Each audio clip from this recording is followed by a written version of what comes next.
Time for final thoughts. Another day, another condescending leftist telling you how to think, feel, and act. This time, it's Michelle Obama reminding the ladies that she knows what's best for us because apparently we're not smart enough or independent enough to form an original thought. Thanks, Michelle. So what tidbit of verbal diarrhea did she spew this time? Well, Mrs. Obama said, and I quote, "Any woman who voted against Hillary Clinton voted against their own voice." Really, Michelle? Or did we choose secure borders, personal responsibility, a strong military, tax reform, smaller government, Obamacare repeal, and economic growth? See, that's what I voted for. I didn't vote for an email deleting, influence selling, accountability lacking pantsuit of lies. You're dang right I voted against Hillary Clinton. And the fact Mrs. Obama thinks that makes me less of a woman tells you everything you need to know about the left. No, Michelle, as a woman, I did not want the first female president to be Hillary Clinton, and for good reason. I also didn't want another 4 years of your husband's failed legacy. Oh, and trust me, I didn't lose my voice. You're going to hear my voice loud and clear. How dare you diminish and degrade my vote? How dare you look down on Trump-supporting women? You know, contrary to the left's popular belief, you don't have to march in the streets with female genitalia on your head to have a voice. See, millions of women made a different march, a march into the voting booth to vote for our interests, our country, and Donald J. Trump. Those are my final thoughts, Michelle. I hope you heard my voice and you'll remember it next time you talk down to free-thinking, Trump-supporting, America-loving women. From New York City, God bless and take care. Former First Lady Michelle Obama scolding female Trump supporters in front of an audience at a business conference yesterday, saying, quote, "Any woman who voted against Hillary Clinton voted against their own voice." What does it mean for us as women that we look at those two candidates and many of us said, that guy, he's better for me. His voice is more true to me? Well, to me, that just says you don't like your voice. You like the thing you're told to like. Ooh. Isn't she telling people who to like? Huh. And Supreme Court Justice Ruth Bader Ginsburg also discussing the topic of Hillary Clinton's failed presidential campaign yesterday. Listen to this. You think sexism played a role in that campaign? Do I think so? Yes. I have no doubt that it did. Yeah. Do you think it was decisive? That it was decisive. In other words, if Hillary Clinton had been a man, she would have won that election going away. There's so many things that might have been decisive, but that was a major factor. Oh, I wonder what she's basing that on, Harris. You know, I mean, this is a candidate who had the women's card. She tried to form a women's movement. She held women's events. I mean, I think she played that card pretty heavily. I think what the nation, though, was waiting for was an economic message. They were waiting for a few other things to come out of a woman's mouth or a man's mouth, and she didn't hit those. But isn't that a viable thing to voice your opinion and your disdain for the political system? Is that economic hole that's unfortunately undulating in so many people's lives? Isn't that a valid reason to vote for someone you're hoping your station improves? Yeah, look, absolutely. The Democrats were successfully able to rally people around Barack Obama as an African American. I think that they really were able to use that and thought that they could do that in the same way with a woman. The problem is, President Obama was actually a really good candidate. Yeah, and he was a charismatic guy who could get out there and give a speech. Well, and you were excited by him. And I'll tell you, women would be excited by the right woman, but she needs to deliver a message that resonates to women. She didn't. She came across as not caring, as better than them, and that didn't work. Ultimately, and she didn't have a solid message, and that's something that many people in her inner circle have echoed. And I think Democrats, one message. Yeah, I think Democrats were shocked about this because I got to be honest, traditionally, when they use identity politics, it traditionally works. The difference from this election is when you have people that are living paycheck to paycheck and their kids' education suck and they're tired of the border being out of control and you're putting illegal immigrants before American citizens, and they don't care about the way they look. They want someone to solve their problems. Yeah. And so this election, it just wouldn't work. The problems outweighed their identity. Yeah, but if you had a woman that came along, Sandra, and said, I have the economic solutions for you. Right. I understand how difficult it is. I know. I mean, a lot of women are the CFOs of their family, right? They're She did, and Elizabeth Warren and Bernie bills. Sanders actually garnered a lot of attention during the presidential cycle because they had an economic message that Hillary Clinton tried to distance herself from. She did not get that down. And then I'll remind everybody the track record of Ruth Bader Ginsburg during the campaign, openly criticizing Donald Trump while he was still a candidate, saying she can't imagine what the country would be with Donald Trump as our president. And then just as recently as last week, she described herself as a flaming female litigator. I don't know if you saw that one. What does that mean? I don't know. Make what you will of it. She's a lawyer, and she's a lady, and she has lady parts that are on fire. Oh, my goodness gracious. I believe that's what she's saying. I am able to translate from Bader Ginsburg to English, and that is, in fact, what that means. Don't put the camera back on. I just remember, Trish, when the two blue pantsuit wearing women walked on stage. Yeah.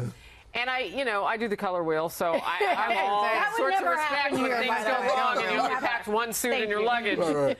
But I questioned even that day if this wasn't one woman maybe, I don't know, taking a little power from another woman. Remember, Elizabeth Warren, love or hate the message, had a message about the economy and about the middle class, and that was something that Hillary Clinton didn't have. Yeah. So why not invite that person and by the way, campaign trail? that economic message is ringing true in Venezuela. Yeah. You're saying something very interesting, though. You're talking about one female politician trying to steal the thunder. I'm not saying which one. I'm just saying it's possible. It is possible, but, look, Hillary Clinton made her own decision. She should have taken some advice from her husband, who is a gifted politician and underunderstood the economic challenges facing everybody. She made it about her. Paycheck to paycheck. I go back to that hourglass She felt that was economy, the incredibly middle class. paternalistic of her husband to be telling her what's right. Yeah, it was all about, I'm with her, not with you. Yeah. And when you don't make it about the people that are suffering, they're not going to vote for you. It's simple. And then you have to write books called What Happened? All right. A lot to unravel there. Here to react, our panel of politically active moms. So thrilled to have all of you here. Different backgrounds, different perspectives, and most importantly, all moms. Just quickly, can any of you raise your hand that voted for President Trump? Oh, a few of you. Okay, Kim, I'll start with you. You're a mother of one. Do you feel like that vote was against your own voice? I'm a political consultant, and I tell every single woman that I work with, if you're running because you're a woman, you're going to lose. And I tell every guy that I work with, if you're running against a woman, that it's equally as loony to try to portray them on that. The bottom line is it's the issues. I'm a mom, but I'm also a business owner.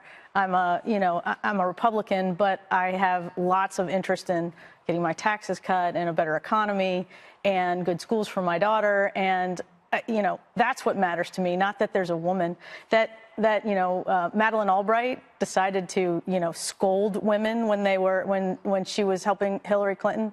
If anybody knows women, they realize they don't like to be scolded. No, and they also don't like to be told what to do. That is for sure. Kathy, part of it that got me was when she says, for women who said Trump is better for me, you like the thing that you are told to like, basically saying that anyone who voted for Trump, they were told to do that. Yeah. What's your response?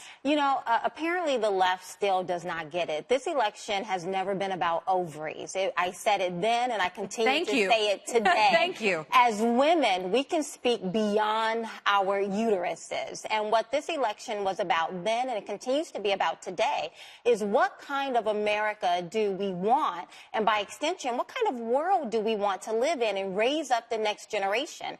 President Trump and Hillary Clinton were offering two completely different versions of America. And just within the last 9 months, we faced some very formidable challenges, from Syria gassing its own people to North Korea's nuclear ambitions to injecting growth, porous borders, and the list goes on. And none of those issues are women issues. They are American issues, and that is how I voted. Yeah. Keisha, I see you have a lot you want to say there. Yes, well, first of all, I agree with Michelle Obama. I believe that having a voice is very important, and unfortunately, a lot of women do not even recognize their voice. I'm raising a daughter who's 14 years old, and if you ask her right now, what do you have? She'll say a voice.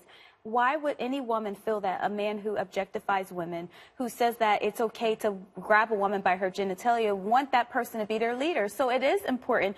It's about equality, and females have to have the same opportunities as males. And I feel like if a president does not value a woman like he values a man, we're losing in that ability to have equal opportunity. All right, Dr. Jeanine, I want to get you in here because you didn't support Trump necessarily, but you have an interesting perspective. Yeah, so I'm a proud Hillary supporter, and I did not vote for Trump, but yet I see a lot of Republican women in my practice.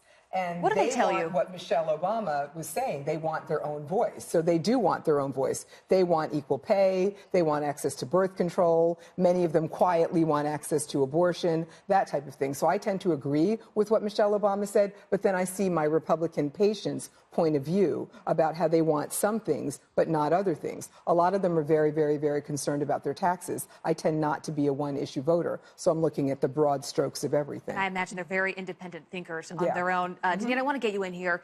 Interesting when you hear these comments and you think about, 8 years ago, and Michelle Obama's husband was running against Hillary Clinton at the time. I imagine at that point, who knows who she voted for, but I would guess it was for not Hillary Clinton, it was for her husband. Oh, I'm sure she did. But listen, Abby, elections are about policies, and identity politics is always playing a role for some reason. People think that because you're black, you're supposed to vote Democrat. Because you're a woman, you're supposed to vote for a woman. It's about policies.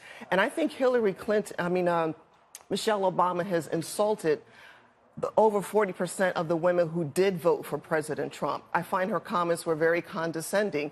Americans, women, men, we are concerned about the forgotten men and women. We want lower taxes. We want good national security, immigration reform. Those are the issues that Americans voted for in favor of President Trump. And issues that moms, Beth, care about more than anything. They care about their kids. They care about their grandkids and their future. Correct. And I think what's important, too, to remember is what she said. How about the hypocrisy? The left, they're always advocating for gender neutrality. And yet we're supposed to vote by gender. If you continued on and listened to what she actually spoke at the convention, she also referred to herself as the former first spouse, instead of referring to herself as the former first lady. She wanted to get it out there that, she is gender neutral and that's important, and that's going to be, so to speak, the wave of the future. And it's so hypocritical. And I think, frankly, that most women that heard her statement, they understand that this is just another hypocritical thing from the left, and it's double standard. Becca? Well, I admire Michelle Obama as a mom, but the days of Stalinist feminism are over, and I wouldn't presume to speak about her voice. Abby, this week, a woman graduated from the basic school at Quantico. She's the first Marine qualified to lead an infantry platoon. And How powerful is that? It's just so great. Action speaks so much louder than any words ever could. Right, and we don't know her name, and I sure don't know her voice. I would never presume to speak for that young woman, that officer's voice. And I think we should all have our own voices. Amen. Well, I'm going to give you the last word here, Jeannie. Yeah, well, I think we all have to take a step back and say this is Michelle Obama. Of course, she's a Democrat. She is going to say she opposes Donald Trump and that we all should. So I don't see anything shocking about what she said. I think we have to go back to the issue of policy. It has been 9 months. What policies has President Trump put forward to benefit women? That's the question, and to benefit all of us. And you can look down the line at some of these policies, including the inability of Republicans to repeal and replace Obamacare, has a huge impact on women. And so there is a policy perspective here that we have to look at, and that's missing when we have conversations. And that's why I didn't want Michelle Obama to come out, because it clouds a really important message about policy, because she's so close, obviously, to the Democratic Party. Well, some great opinions here. I think everyone agrees, regardless of your background, that policy is most important, far more important than politics will ever be. Ladies, thank you so much. Thank you. God bless you, and God bless America.